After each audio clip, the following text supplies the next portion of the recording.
이번 주 시민데스크, 코로나19의 장기화로 여전히 문화예술계가 어려움을 겪고 있는 가운데 YTN이 전한 문화예술계 소식을 시청자 비평 리뷰 Y에서 집중 분석해봅니다. 오늘 에필로그 Y 시간 탐사보고서 기록 세 번째 이야기, 교육재난 편의 못다한 이야기를 들어봅니다. 시청자 브리핑 시시콜콜 위클리픽, 부족함 없는 방송을 위한 그날까지 시청자 의견에 YTN이 응답합니다.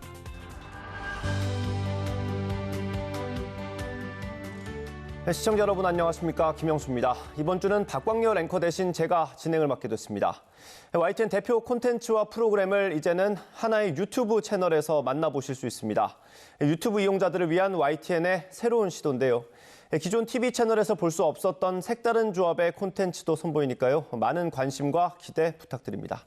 이번 주 시민데스크 시청자 비평 리뷰 Y로 시작하겠습니다.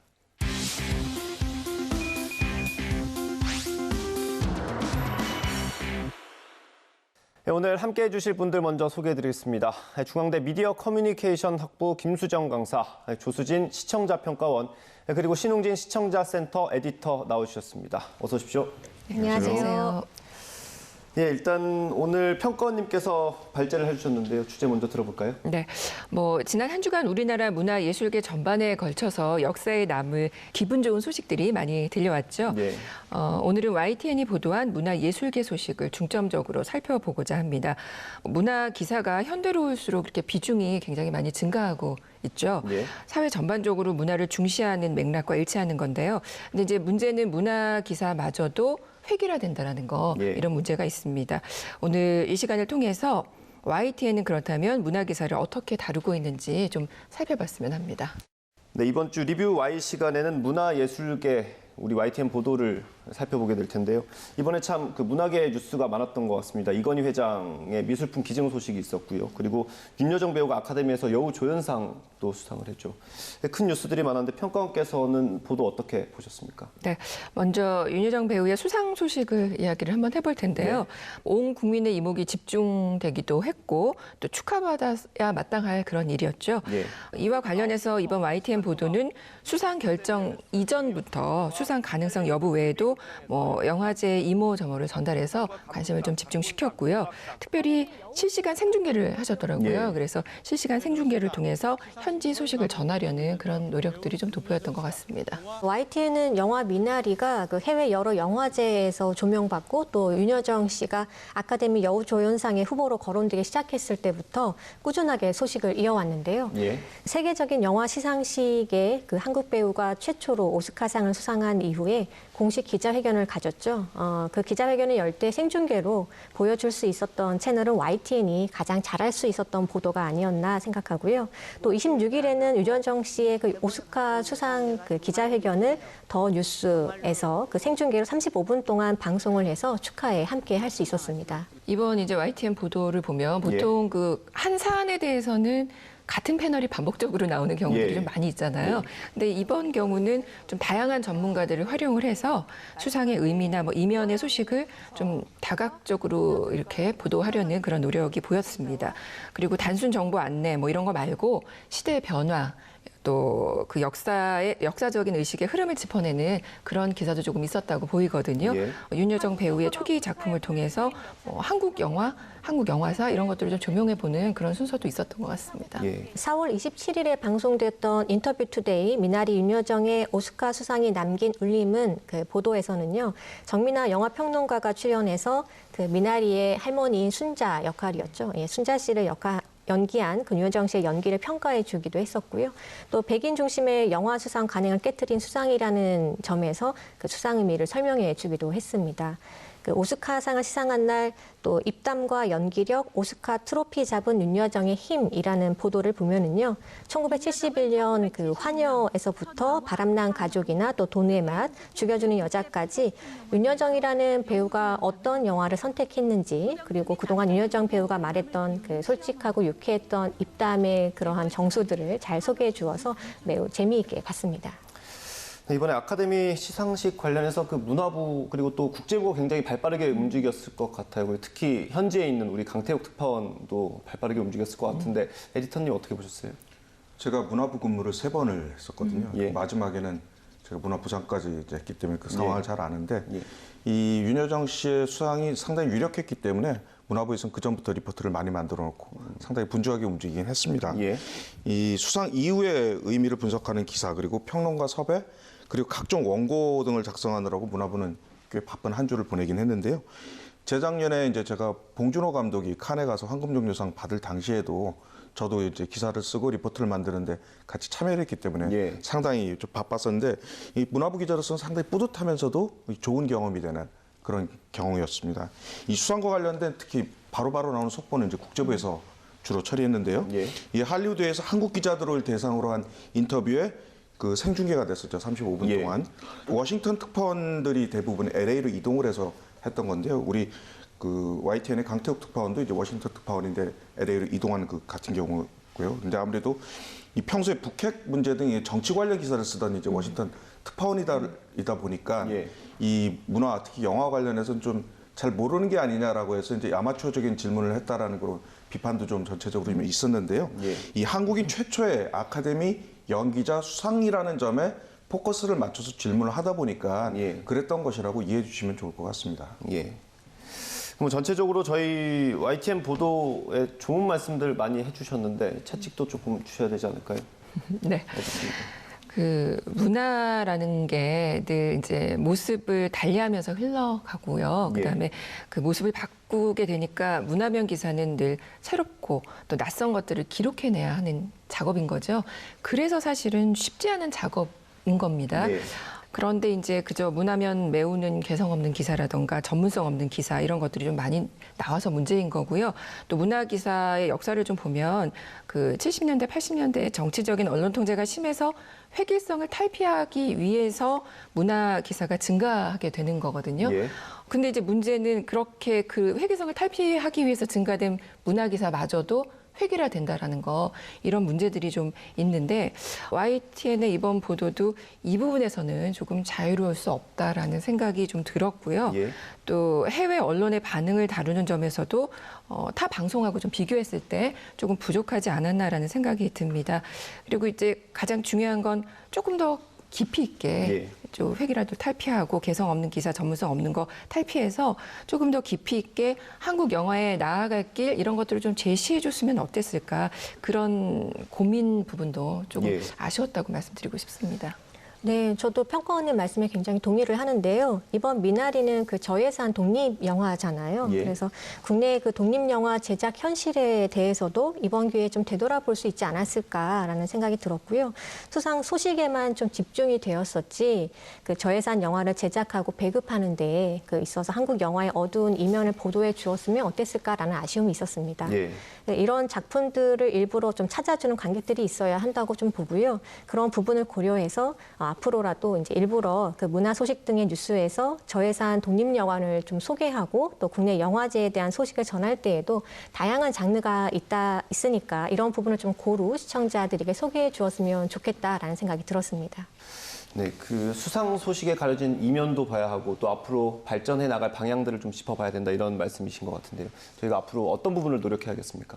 네, 앞서 지적해 주신 것처럼 이제 그 외신 반응 말씀하셨는데 그 YTN도 사실 외신 반응을 빼놓지는 않고 다 전하긴 했습니다. 근데 다만 이 꼭지별로 좀 자세하게 나눠서 좀 예. 길게 전하지는 못했던 그런 좀 한계가 좀 있었는데요. 그리고 또 사실 문화부에는 이제 영화 담당 기자가 한 명밖에 없습니다. 예. 지금 그렇기 때문에 이 수상 소식을 전하는 것만 해도 좀 손이 딸리기 때문에 이 한국의 독립 영화 현실까지 짚어내기에는 좀 한계가 있었고요. 예. 다만 이 최대한 많은 평론가들을 저희가 초대하고 그럼으로써 그들의 입을 통해서 그런 이야기를 좀 전달하려고는 이제 많이 노력했고요. 원고에 예. 좀 반영을 했습니다. 이번 그런데 수상이 이 단발성 이벤트에 그치지 않기 위해서는 이 언론사들도 한국 영화계 특히 독립 영화에 대한 관심 같은 걸 쭉 기울여야 하는 건 맞습니다. 예. 이 미국 아카데미 영화제를 비롯해서 이 매년 한류가 국제적으로 각광을 받고 있으니까 이런 부분들에 대해서 각사 문화부 기자들이 좀 더 신경 쓸 거라고 보고 있습니다. 네, 저희도 앞으로 조금 더 노력을 해야 될 것 같고요. 다른 소식도 좀 짚어볼게요. 앞서 말씀드렸던 이건희 컬렉션이라고 불리는 미술품들이 이제 대거 기증이 됐고 그 많은 언론들이 집중적으로 조명을 했어요. 뭐 국보나 봉물이 있을 정도로 가치가 어마어마하다고 하는데 그 박사님 이번 보도 어떻게 보셨습니까? 네, 고 이건희 회장의 소장품이 오는 6월부터 그 순차적으로 전시된다고 알려졌습니다. 예. 그 국보, 보물급 문화재뿐만 아니라 세계적인 거장들의 대표작들까지 볼 수 있다고 해서 기대감에 그 온 국민의 이목이 집중이 되고 있는데요. 그만큼 언론이 해줄 수 있는 이야기도 많지 않았을까 싶습니다. 지난 4월 29일이었는데요. 그날 방송된 인터뷰 투데이 베일 벗는 이건희 컬렉션 국민 앞에 언제 공개되나에서는요. 그 정준모 미술평론가와의 대담이 있었고요. 그 대담 내용을 보면 상단 그 제목에 문화적 공적 부를 누리자라는 그 문구가 보였습니다. 내용을 보면 그 이건희 삼성 회장이 생전에 그 미술품 수집을 하면서 했던 표현이다라는 것은 알 수 있었는데요. 예. 이번 기부를 좀 미담 사례로 좀 보여주기 위한 표현으로는 좀 가지 않았나라는 생각이 좀 들었고요. 또 이 예술품 그 기증 문화를 미담으로 보여주려 한 의도에 맞게 그 박물관과 미술관이 좀 더 가치 있게 국민들께 공개하기 위한 절차와 기획이 무엇일지 좀 문화적 그 측면에서 전문가와 함께 모색하는 뉴스를 좀 더 보여주었으면 좋았겠다라는 아쉬움이 있었습니다. 또 이 계기를 통해서 최고 명품 예술품들을 잘 보관하고 또 더 많은 대중들이 예술품을 접할 수 있는 방법이 무엇인지 소개해 주었으면 좋겠습니다. 네. 그 전문가를 통해서 컬렉션에 대한 해설 이런 것들은 잘 됐었던 것 같아요. 예. 근데 이제 뭐 근대 미술관 우리가 없잖아요. 그래서 근대 미술관 건립의 필요성에 대한 부분 이런 것들은 유익했는데 그 말씀하신 그 뉴스 꼭지에 보면 지방 미술관의 문제를 다루는 부분이 나오거든요. 예. 근데 그 부분에 있어서는 조금 더 신중한 접근이 필요하지 않았을까라는 생각이 좀 아쉬운 마음이 들었습니다. 전체적으로 YTN이 문화 스포츠 분야에서 조금 저는 약하다라는 생각이 좀 들거든요. 사실상 뭐 지난 한 주는 윤여정 아카데미 수상 보도가 있었기 때문에 그 보도가 대부분이었고요. 이거 제외하고는 별로 찾아볼 수 있는 뉴스가 없었고요. 타 방송사와 비교해봐도 타 방송사는 고정 프로그램 이런 것들이 있어서 조금 효과가 있다라는 생각이 드는데 예. 기사 꼭지수가 이렇게 적다면 문화 산업이나 정책 한쪽으로 좀 깊이나 영향력을 높이는 전략 이런 것들이 타 방송사와 좀 차별화를 만들 수 있지 않을까 예. 좀 이런 생각이 들었고요. 그다음에 전체적인 그 문학의 보도를 살펴보면서 저는 좀 궁금증이 생기기도 했는데 우리 에디터님께서 또 그 문화부 전문가시니까 그 문화예술계 보도를 다루는데 YTN은 나름대로 어떤 원칙을 가지고 있는지 이런 것도 좀 궁금해졌고 전체 보도 가운데 비중이라든가 또 인력 투입 정도 이런 것들은 어떤지 좀 설명을 해주시면 좋겠습니다. 현재 문화뉴스 제작하는 취재진이 5명이거든요. 공연, 영화, 대중음악, 뭐 미술, 출판, 패션, 종교 크게만 나눠도 이 정도인데 예. 이 밖에 이제 나머지 카테고리들도 이제 문화로 규정하면 한도 끝도 없긴 한데 지금 5명이 그나마 제가 있을 때보다 1명이 늘어나긴 했습니다만 예. 제가 2000년 초반에 그 문화부 기자 생활할 때만 해도 그 데일리 또는 위클리로 문화마당이라는 프로그램을 했었어요. 예. 그랬기 때문에 그 당시에는 취재진이 상당히 많았는데 예. 그 이후로 계속 꾸준히 경향적으로 줄어드는 바람에 다양한 분야를 커버하기도 힘들 뿐더러 한 분야를 집중적으로 들어가기도 사실은 좀 예. 그리고 또뭐 이면의 얘기입니다만 문화부 기자들이 번갈아 가면서 사회부 야근 근무도 하고 있거든요. 예. 그래서 온전하게 4명이서 근무하는 5명이 근무하는 날은 사실상 없습니다. 지금 또 이건희 컬렉션 얘기를 좀 해보자면 지금 기증한 게 한 2만 3천 점 정도 삼성에서 그 가치를 밝히지는 않았지만 한 3조 원 정도 추산한다고 보고 예. 있거든요. 근데 이걸 세금으로 내자고 하면 이제 절반이기 때문에 1조 5천억 원이 됩니다. 그렇기 때문에 차라리 기부를 선택했다는 그런 관점도 있는데 예. 그런 보도는 YTN에서는 하지는 않았습니다. 그러니까 미담 위주로만 전했다고 하는 그런 지적이 충분히 나올 수 있는 대목이죠. 예. 또 지난 2007년에 김영철 변호사가 폭로해서 유명했던 그림 있죠. 리히텐슈타인의 행복한 눈물. 예. 그리고 또 로댕의 지옥의 문 등 이것만 해도 수천억 원에 이르는 이제 추산되는 유명 작품들이 여러 개가 있는데 이번 기부 목록에는 기증 목록에는 빠져 있거든요. 예. 그런 내용들을 좀 자세히 다루지 않은 것들은 좀 아쉽다고 볼 수 있겠습니다. 근데 어쨌든 뭐 수많은 국보에 해당하는 미술품들이 이 개인 수장고에서 나와서 일반인들도 볼 수 있게 됐다. 이런 측면에서는 확실히 좋은 뉴스인 것만은 분명합니다. 네, 지금까지 문화예술계 YTN 보도 살펴봤고요. 마지막으로 대화 내용을 좀 정리를 해보겠습니다. 이것만은 꼭 이 YTN이 기억할 수 있도록, 명심할 수 있도록 정리를 해주신다면 평가원님. 네, 문화 기사 프로그램 말미에 들어갈 장식용에서 벗어나야. 라고 말씀을 드리고 싶은데요. 예. 문화는 이제 좀 거대하고 글로벌한 산업이자 국가적으로 중요한 분야입니다. 그래서 뉴스 말미에 가볍게 처리되지 말고 데스크 기자들이 전문가들과 소통하면서 좀 흐름을 짚어내는 그런 좋은 기사가 계속 나타나기를 바랍니다. 예, 다음 박사님 어떻게 정리해 주시겠습니까? 네, 문화예술 보도 화제성 넘어 전문성과 지속성 보여주길. 수상의 규모나 화제성보다 분명한 관점과 분석을 보여줄 수 있는 보도가 늘어났으면 좋겠습니다. 네, 두 분께서 오늘 정리해 주신 말씀 잘 유념해서 앞으로 문화예술계 보도 더 열심히 하도록 하겠습니다. 세 분 말씀 오늘 너무 감사합니다. 감사합니다. 감사합니다.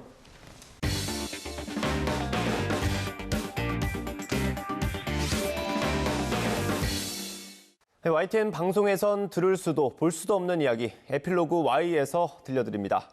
오늘은 탐사보고서 기록팀이 남긴 또 다른 추적의 흔적을 김웅래 기자와 함께 살펴보겠습니다. 지금 바로 만나보시죠. 안녕하세요. 에필로그 Y 유다원입니다. 이 코로나19 이후 생긴 수많은 변화들, 여전히 불편한 것도 그리고 이젠 익숙해진 것도 있는데요. YTN 기획탐사팀은 학교 등교 중단 이후에 벌어진 아이들의 학력 격차를 눈여겨봤는데요. 오늘은 탐사보고서 기록, 교육 재난편의 제작기를 김웅래 기자와 함께 살펴보겠습니다.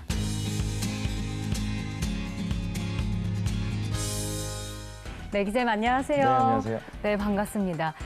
이번에 탐사보고서 기록 세 번째 이야기였고요. 코로나19로 인한 아이들의 학력 격차를 주제로 해서 다뤄봤어요. 이걸 주제로 좀 선정한 이유가 있었을까요? 사실 코로나19로 인해서 영향을 받은 영역이 사회 전반에 걸쳐서 많이 있잖아요. 네. 근데 저희 팀 내에 항상 그 교육에 대한 문제의식이 있었습니다. 그래서 이런 탐사 보도물을 기획한다기보다 팩트체크의 어떤 차원으로 네.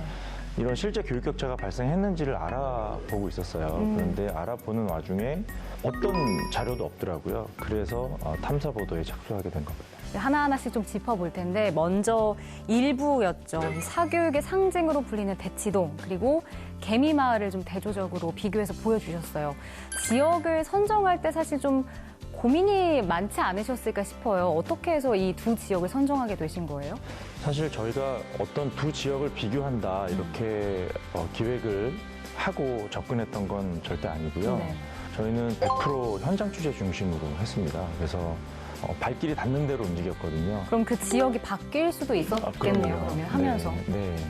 근데 대치동 같은 경우에는 너무나 상징적인 네. 곳이기 때문에 큰 고민은 없었는데 개미마을을 택하게 된 이유는 저희가 현장 취재를 하는 와중에 상당히 학습적으로, 이 교육적으로 결손이 많이 생긴 마을이다라는 네. 판단이 들었고요.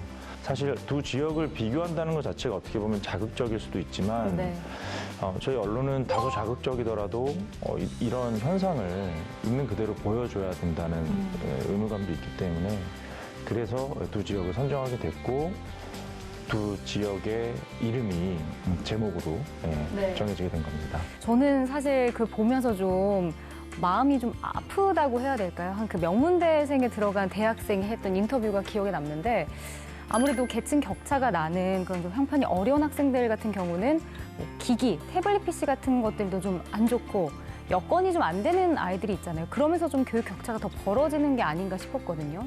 디지털 기기 같은 경우에는 학교에서 지급을 해주기 때문에 사실 그 기기의 차이에서 오는 결손이라기보다 이 기기가 있다고 해서 다 되는 게 아니라 이걸 누군가 봐줘야 돼요.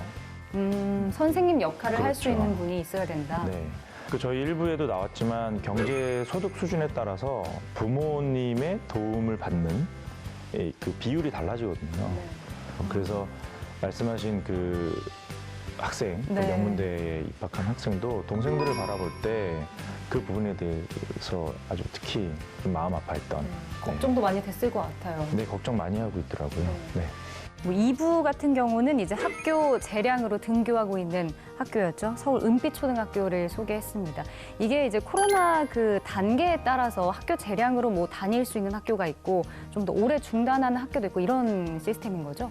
방역 등급에 따라서 등교 제한 조치가 강제가 될 수도 있고요. 권고가 될 수도 있는데 이 권고인 상황에서는 학교가 재량으로 할 수 있습니다. 선생님들 상대로 여론을 수렴을 했고 학부모님들 상대로 여론을 수렴을 해서 그걸 바탕으로 이제 문을 열었던 거죠. 네. 그래서 상당히 저희가 현장에서 봤을 때는 운영이 잘 되고 있었던 학교였습니다. 자, 이번에 주제로 했던 이 학력 격차, 네. 이거는 사실 저희가 눈으로 직접 확인할 수 있는 뭐 수치는 아니잖아요. 이거 그렇기 때문에 자료를 시청자분들에게 전해드리기 위해서 좀 취재하는 과정도 쉽지만은 않았을 것 같거든요. 어떻게 뭐 진행이 됐습니까? 저희가 이 문제를 취재할 때 어떤 자료의 도움도 받을 수가 없었어요. 그 말은 그 자료가 없다는 뜻이죠. 그래서 실제로 학습 결손이 얼만큼 발생했고 지역 간의 격차는 얼마나 발생했으며 그리고 학년별로 중위권의 학생들은 어떻게 됐을까 상당히 궁금했습니다. 저희가 고민을 하다가 자료를 만들자 이렇게 결론이 됐고요. 그 과정에서 사교육 걱정 없는 세상이라는 시민단체와 함께 표본을 설계했고 그리고 저희 팀원이 전부 달라붙어서 8개 광역자치단체의 1259곳 학교의 중학교 2학년, 고등학교 1학년 수학 성적을 전부 수기로 입력을 했습니다. 직접 다 조사를 하신 거네요, 네, 그럼 네. 일일이. 그게 매번 사이트에 들어갈 때마다 학년별로 학기별로 들어갈 때마다 거쳐야 하는 이 보안 절차가 있어요. 그래서 그 보안 절차를 거쳐야 되기 때문에 상당히 이게 물리적으로 힘든 작업인데 네. 그 작업을 한 달 정도 해서 네. 아니, 이번에 보니까 인터뷰도 굉장히 많더라고요. 실제 인터뷰하는 데는 뭐 어려움 없으셨어요? 인터뷰 해주신 분들이 상당히 많이 나갔잖아요. 근데 저희가 시도했던 전체의 어떤 인터뷰 중에 한 1% 정도 나갔다고 보시면 돼요. 99%는 거절을 하셨고 고사를 하셨고 그 이유는 충분히 공감을 합니다. 아이의 문제이기 때문에. 그래서 저희도 그냥 어떤 사회 비리나 뭐 네. 이런 현상을 저희가 취재한다면 그냥 인터뷰를 시도하겠지만 이게 아이의 문제고 교육의 문제이기 때문에 그만큼 더 접근하는데 어려움이 많았고요. 그런 면에서 이번에 인터뷰에 응해주신 분들한테는 상당히 감사한 마음을 아직도 가지고 있어요. 아니, 근데 저번에 기자님께서 뉴스 끝나자마자 이제 오셨잖아요, 한번. 네, 그래서 네. 이번 탐사 보고서에 이제 출연을 좀 해줬으면 좋겠다, 네, 네, 화면으로. 네. 그래서 제가 열심히 연기를 했었거든요, 맞아요. 회사에서. 근데 네. 화면에 제가 1, 2편을 진짜 꼼꼼히 처음부터 정말 끝까지 죄송하게 봤었어요. 생각하고 근데 있습니다. 안 나왔던데요? 네, 그거 사실 어디 앵커님하고 우리 정지용 앵커님이 네. 힘들게 아침 방송을 마치고 출연을 해주셨는데 네. 저희가 정말 촬영을 공들여서 했거든요. 너무 감사하게 생각하는데 네. 연기가 촬영을- 부족했나요? 아니요, 연기는 훌륭하셨고요. 네. 그 편집을 하다 보니까 무거운 주제잖아요. 교육 재난에 대한 무거운 주제가 나가다가 갑자기 어떤 CF가 나오더라고요. 이거는 그냥 못 나가서. 아니에요. 아마 이제 제가 이제 화면에서 잘린 이유가 분량이 이제 너무 많아서 취재 많이 하셔서 제가 잘린 게 아닌가 싶은데 이제 못다한 이야기가 있으시다면 이 기회 에필로그 Y에서 좀 이야기를 해주신다면요? 여러 가지 교육에 대한 문제를 취재를 하면서요. 학교라는 곳을 다시 바라보게 됐어요. 학교는 공부만 하는 곳이 아니고요. 학교에서는 아이들이 관계를 배우고 또 사회성을 기르고 혼도 나보고 박탈감도 느껴보고 네. 경쟁에서 이겨도 보고 또 지기도 하고 이런 아주 종합적인 어떤 인간의 됨됨이를 배우는 곳이거든요. 그런데 여지껏 우리 모두가 학교를 너무 공부적인 관점에서만 바라보니까 당연히 학원보다는 못하잖아요. 맞춤형 교육이 안 되다 보니까 이 부분을 모든 학부모님들이 공유를 하고 학교를 좀 새로운 시각으로 코로나19를 계기로 학교를 새로운 시각으로 바라보시면 어떨까 이런 생각이 들었습니다. 혹시 다음 편도 준비를 하고 계신가요? 네, 지금 취재를 하고 있는 게 있는데 이 극비리에 취재를 이건 하고 있어서 주제도 이제 그러면 저희가 들을 수 없는 건가요? 일단은 우리의 네. 지갑과 관련된 얘기입니다. 지갑이요? 네. 돈. 네. 알겠습니다. 그럼 또 다음에 또 나오면 한 번 더 출연해 주셔서 네, 자세히 네. 이야기를 해 알겠습니다. 주시기 바랍니다. 네, 네. 네, 오늘 쭉 이야기를 들어보니까 이제 말씀하신 대로 학교는 정말 공부뿐만이 아니라 여러 가지를 함께 배울 수 있는, 성장할 수 있는 곳인 것 같다라는 생각도 들고 얼른 코로나가 나아져서 아이들이 학교를 좀 마음 편히 다닐 수 있으면 좋겠다 이런 생각이 듭니다. 다음에 또 탐사보고서 기록도 저희가 기대하고 또 기다리고 있겠습니다. 네. 고맙습니다. 네, 감사합니다.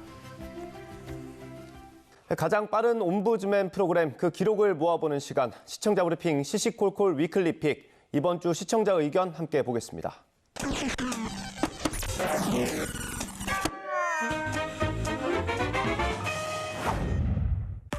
한강변에서 실종됐다가 숨진 채 발견된 대학생 손정민 씨를 둘러싼 의문이 증폭되고 있습니다. 기사가 출고될 때마다 수많은 댓글이 붙고 있어서 정리해봤습니다. 실종 직후부터 계속 기사가 이어지면서 제발 살아만 있어달라는 댓글이 쏟아졌습니다. 국과수는 정밀 검사에 들어갔고 결과는 보름여 뒤에야 나올 것으로 보입니다. 경찰은 부검 결과를 토대로 실족사뿐 아니라 타살 여부 등 모든 가능성을 열어놓고 조사한다는 방침입니다. 결국 싸늘한 주검으로 발견됐고 사망 원인이 확인되지 않자 각종 의혹이 제기되고 있습니다. 부력 때문에 물속에서는 그런 상처가 날 수 없단다. 제2 김성재 사건 비슷하게 전개되네. 주의 차량 블랙박스 확인해봐. 그 지역 기지국에 접속된 휴대폰 모두를 알아낼 수 있습니다. 재발 방지를 위해 CCTV를 더 설치해달라는 요구도 이어졌습니다. CCTV에 포착된 3명의 남성은 사건과 관련이 없다는 기사가 나오자 함께 술을 마시고 잠들었다던 친구의 행동이 석연치 않다며 계속 의문을 제기하기도 하고 근거 없는 억측 몰아가기 그만해라. 전 국민 범인 만들겠다며 네티즌들의 관심이 도를 넘어서고 있다는 지적도 나왔습니다. 더불어 언론이 지나친 보도 경쟁을 하고 있다며 냉정하게 수사 결과를 지켜보자는 의견도 있습니다. 손 씨의 아버지가 스스로 사고 날 순 없었을 것이라며 의혹을 제기하고 있는 가운데 사람들의 궁금증 역시 커지고 있습니다. 이 사건을 담당하고 있는 YTN 사회부는 팩트 취재에 집중하고 있습니다. 현재 다양한 주장과 설이 나오고 있지만 함부로 누군가를 지목하지 않고 정확한 사실관계에 입각해 보도한다는 원칙으로 기사를 쓰고 있습니다. 마지막으로 고인의 명복을 빕니다. 도로교통법이 개정되면서 오는 13일부터 전동 킥보드 처벌 규정이 새로 적용됩니다. 관련 보도 보겠습니다. 한 남성이 전동 킥보드를 탄 채 건널목을 건넙니다. 2명이 킥보드 한 대에 타고 달리는 모습도 눈에 띕니다.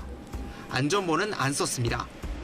인도에서 속도를 내다가 골목에서 나오는 보행자와 부딪힐 뻔하기도 합니다. 모두 이번 달 13일부터는 최대 20만 원까지 범칙금을 물 수 있는 행위들입니다. 이 기사에 대한 댓글을 보겠습니다. 먼저 인원을 초과해 탄다는 지적입니다. 3명 동시에 타고 다니는 사람도 봄. 어떤 젊은 엄마가 어린아이 2명을 앞뒤로 태우고 도로 한복판을 달리는 것도 봤다. 킥보드를 아무데나 방치한다는 지적도 꽤 있습니다. 다니는 것도 문제지만 진짜 아무렇게나 널브러져서 도로 위에 누워있는 거 보면 더 화남. 크고 작은 사고 위험에 대한 걱정과 우려가 제일 많아 보였습니다. 인도에서 초등학생 어린이 치고 그냥 휙 가는 거 봄. 보호자가 알면 바로 고속감인데 이어폰 끼고 역주행하면서 달리니까 욕 나올 정도. 사람들 많이 다니는데 쌩쌩 지나가서 저러다 사람 하나 치겠다 싶더라. 범칙금만 내게 하는 규정이라는 일부 반발도 있고 단속이 제대로 될까 하는 우려도 있었습니다. 고민은 일도 안 하고 벌금만 매기는 법이네. 법 개정 아무리 해봐야 단속을 안 하는데 소용없을 듯. 그렇다고 번호판이 있는 것도 아니고. 전동 킥보드 시장은 빠르게 성장하고 있습니다. 그럼에도 처벌 규정에 대한 반발보다 시원하다는 반응이 많은 이유는 킥보드로 인한 사고 발생 우려가 꽤 있었기 때문일 것입니다. 편리함과 안전을 함께 고려하는 완벽한 규정이 만들어졌다고 보기는 어렵습니다. 제기되는 여러 문제에 발빠르게 대응해 규정을 계속 보완하고 수정해서 실효성 있는 정책이 될 수 있기를 기대합니다. 시청자 브리핑 시시콜콜 마칩니다.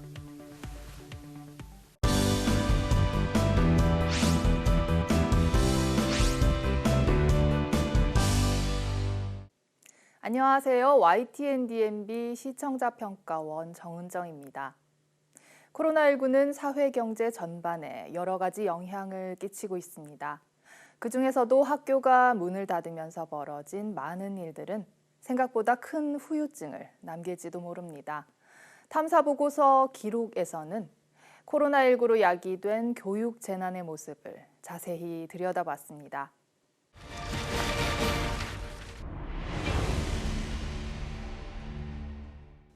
일부 개미마을과 대치동, 2부 학교의 재발견으로 구성된 교육재난편은 코로나19로 등교 수업이 줄어들면서 달라진 1년의 시간을 되돌아봤습니다.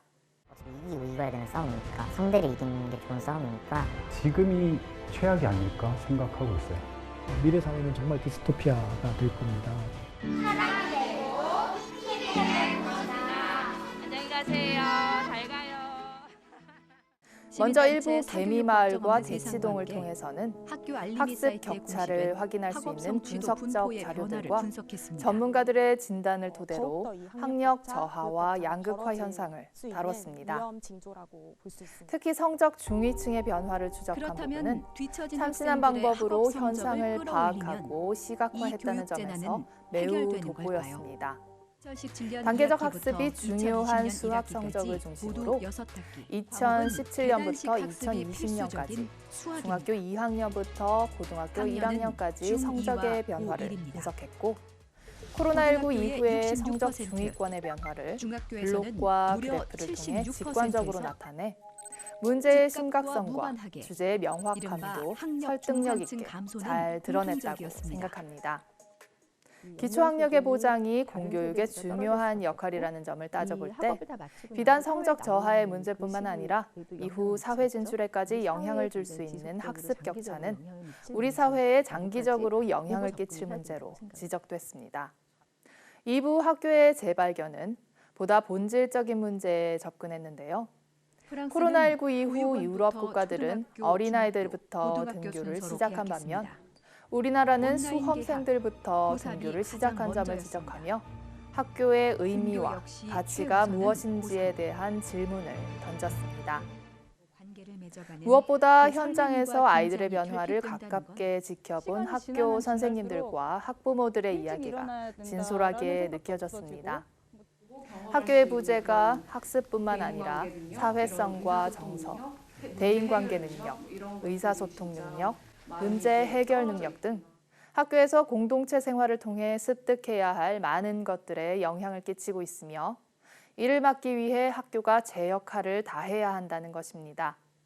불특정 다수가 모이는 공간보다 통제가 가능한 학교가 더 안전하다는 판단하에 민주적 토론과 의사결정으로 전교생이 5일 등교를 하고 있는 한 학교의 사례와 저녁에 비어있는 경로당을 활용해 야간 돌봄을 시행하는 꾸러기방의 소규모 지역 교육 사례는 앞으로 우리 교육이 나아가야 할 방향에 대해 많은 시사점을 주고 있었습니다. 탐사보고서 기록, 교육재난 1, 2부는 어떠한 재난 속에서도 가장 마지막에 문을 닫고 가장 먼저 문을 열어야 하는 곳 중 하나가 학교라고 말합니다.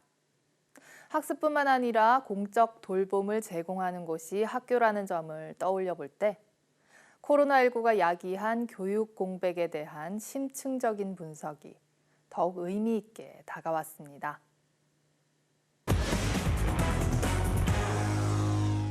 시민데스크는 시청자 여러분의 고민과 질문으로 채워집니다. YTN 방송에 대한 다양한 의견들 홈페이지와 전화를 통해서 남겨주시고요.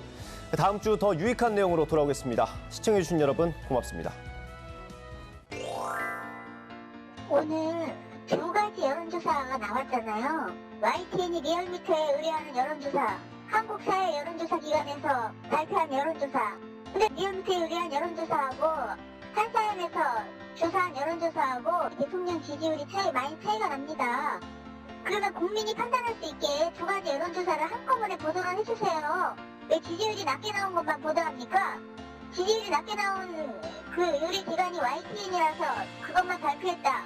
그렇게 합리화시킬 수는 없어요. 왜냐하면 금요일날 갤럽 여론조사 대통령 지지율 29% 나온 거 YTN에서 인용해서 보도하셨잖아요. 지방자치단체 공무원인데요. 이번 백신 신청은 인터넷하고 전화로밖에 하실 수 없어요. 근데 동사무소에서 올라가서 신청받는다고 뉴스에 당소해갖고 완전 혼란스럽고 너도나도 다 고생입니다.